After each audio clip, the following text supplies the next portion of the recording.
ক্রমবর্ধমান বিদ্যুতের চাহিদা মেটাতে পারমাণবিক শক্তিকে দীর্ঘদিন ধরেই একটি কার্যকর এবং পরিবেশ বান্ধব বিকল্প হিসেবে দেখা হচ্ছে। তবে এই অপার সম্ভাবনা সমান্তরালে রয়েছে ভয়াবহ কিছু দুর্ঘটনার ইতিহাসের বড় বড় পারমাণবিক বিপর্যয়গুলো কেবল সংশ্লিষ্ট দেশকেই নয়, বরং পুরো বিশ্বকে স্তব্ধ করে দিয়েছিল। এসব ঘটনা পারমাণবিক কেন্দ্রের নিরাপত্তা ব্যবস্থা, প্রযুক্তিগত ত্রুটি এবং মানবসৃষ্ট ভুলের বিষয়গুলোকে নতুন করে বিশ্বজুড়ে বিতর্কের কেন্দ্রে নিয়ে এসেছে। পারমাণবিক বিদ্যুৎ কেন্দ্রে দুর্ঘটনার হার তুলনামূলক কম হলেও এর পরিণাম অত্যন্ত সুদূরপ্রসারী ও ভয়াবহ। একবার তেজস্ক্রিয় বিকিরণ পরিবেশে ছড়িয়ে পড়লে তা মাটি, পানি ও বায়ুকে দীর্ঘ সময়ের জন্য বিষাক্ত করে তোলে, যা জনস্বাস্থ্যের জন্য চরম ঝুঁকি সৃষ্টি করে। অনেক ক্ষেত্রে একটি দুর্ঘটনার ক্ষত বয়ে বেড়াতে হয় কয়েক প্রজন্ম পর্যন্ত। দীর্ঘমেয়াদে এসব দুর্ঘটনার ফলে ক্যান্সার ও জেনেটিক মিউটেশনের মতো মারাত্মক রোগ ব্যাধি যেমন বৃদ্ধি পায়, তেমনি কৃষি উৎপাদন ব্যাহত হওয়া এবং দীর্ঘস্থায়ী অর্থনৈতিক বিপর্যয়ের মতো জটিল সংকটের সম্মুখীন হতে হয়। 1986 সালের 26 এপ্রিল তৎকালীন সোভিয়েত ইউনিয়ন বর্তমান ইউক্রেনের চেরনোবিল পারমাণবিক বিদ্যুৎ কেন্দ্রে ইতিহাসের ভয়াবহতম বিপর্যয় ঘটে। মূলত রিঅ্যাক্টরের ত্রুটিপূর্ণ নকশা এবং একটি নিরাপত্তামূলক পরীক্ষার সময় অপারেটরদের নীতি বহির্ভূত ও ভুল সিদ্ধান্ত এই মহাবিপর্যয়ের প্রধান কারণ হিসেবে চিহ্নিত। বিস্ফোরণের ফলে যে পরিমাণ তেজস্ক্রিয় পদার্থ বায়ুমণ্ডলে মিশে যায় তা বাতাসের মাধ্যমে সোভিয়েত ইউনিয়ন ছাড়িয়ে ইউরোপের বিশাল এলাকা জুড়ে ছড়িয়ে পড়ে। দুর্ঘটনার পর প্রায় 3.5 লাখেরও বেশি মানুষকে তাদের আদি ভিটা থেকে স্থায়ীভাবে সরিয়ে নেওয়া হয় এবং বিদ্যুৎ কেন্দ্রের চারপাশে 30 কিলোমিটার ব্যাসার্ধের একটি সুবিশাল এলাকাকে নিষিদ্ধ এলাকা হিসেবে ঘোষণা করা হয়। দীর্ঘমেয়াদে এই তেজস্ক্রিয়তার প্রভাবে ওই অঞ্চলে কয়েক হাজার শিশু ও কিশোর থাইরয়েড ক্যান্সারে আক্রান্ত হয়। দুর্ঘটনা 4 দশক পেরিয়ে গেলেও আজও ওই এলাকার মাটি ও বাতাসে তেজস্ক্রিয়তার রেশ রয়ে গেছে।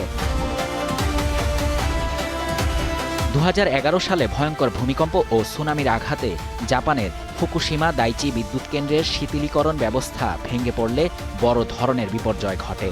এর ফলে একাধিক রিঅ্যাক্টরের জ্বালানি গলে গিয়ে তেজস্ক্রিয়তা পরিবেশে ছড়িয়ে পড়ে। দুর্ঘটনায় তাৎক্ষণিক প্রাণহানি কম হলেও তেজস্ক্রিয়তার ঝুঁকিতে প্রায় 1.5 লাখ মানুষকে দ্রুত সরিয়ে নেওয়া হয়। IAEA এর মতে এই বিপর্যয় জাপানের পরিবেশ ও অর্থনীতিতে এক অপূরণীয় দীর্ঘমেয়াদী ক্ষত তৈরি করেছে। 1979 সালে যুক্তরাষ্ট্রের 3 মাইল আইল্যান্ড দুর্ঘটনা দেশটির পারমাণবিক নিরাপত্তা ব্যবস্থার আমূল পরিবর্তনের সূচনা করে। যান্ত্রিক ত্রুটি এবং অপারেটরদের ভুল সিদ্ধান্তের সমন্বয়ে রিঅ্যাক্টরের জ্বালানি আংশিকভাবে গলে গিয়েছিল। 1957 সালে সোভিয়েত ইউনিয়নের কিস্তিম বিপর্যয় ছিল একটি বড় ধরনের পারমাণবিক বর্জ্য বিস্ফোরণের ঘটনা, যা বহু বছর গোপন রাখা হয়েছিল। একই বছর যুক্তরাজ্যের উইন্ডস্কেল ফায়ারের ঘটনায় রিঅ্যাক্টরে আগুন লাগে এবং তেজস্ক্রিয় পদার্থ পরিবেশে ছড়িয়ে পড়ে। এছাড়া 1999 সালে জাপানের টোকাইমুরাতেও একটি পারমাণবিক দুর্ঘটনা ঘটেছিল। সেখানে একটি শিল্প কারখানায় ভুল পদ্ধতির কারণে তেজস্ক্রিয় বিকিরণ ছড়িয়ে পড়ে এবং কয়েকজন কর্মী প্রাণ হারান। এসব ঘটনা দেখায় যে শুধু বড় বিদ্যুৎ কেন্দ্র নয়, পারমাণবিক প্রযুক্তির যে কোনো পর্যায়ে ঝুঁকি থাকতে পারে। পারমাণবিক দুর্ঘটনার পেছনে সাধারণত একাধিক কারণ একসঙ্গে কাজ করে। প্রযুক্তিগত ত্রুটি যেমন গুরুত্বপূর্ণ, তেমনি মানবিক ভুলও বড় ভূমিকা রাখে। চেরনোবিল দুর্ঘটনায় রিঅ্যাক্টরের নকশাগত দুর্বলতা এবং অপারেশনাল ভুল একসঙ্গে কাজ করেছিল। অন্যদিকে ফুকুশিমা দুর্ঘটনা দেখিয়েছে প্রাকৃতিক দুর্যোগের প্রভাব কতটা ভয়াবহ হতে পারে। বিশেষজ্ঞদের মতে নিরাপত্তা ব্যবস্থার দুর্বলতা এবং ঝুঁকি মূল্যায়নে ঘাটতি থাকলে দুর্ঘটনার সংখ্যা বেড়ে যায়।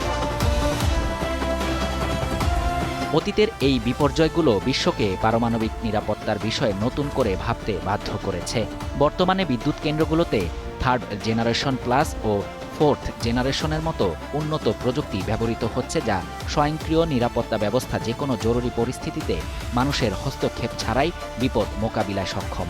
আধুনিক বিশ্বে পারমাণবিক শক্তি আজও একটি অপরিহার্য জ্বালানি উৎস, তবে এর সাথে জড়িত ঝুঁকিগুলো অনস্বীকার্য। চেরনোবিল থেকে ফুকুশিমা প্রতিটি ঘটনায় প্রমাণ করে যে নিরাপত্তা নিশ্চিত না করে প্রযুক্তির চরম শিখরে পৌঁছানো সম্ভব নয়। শাহরিয়ার শাফাত, বাংলা নিউজ 24।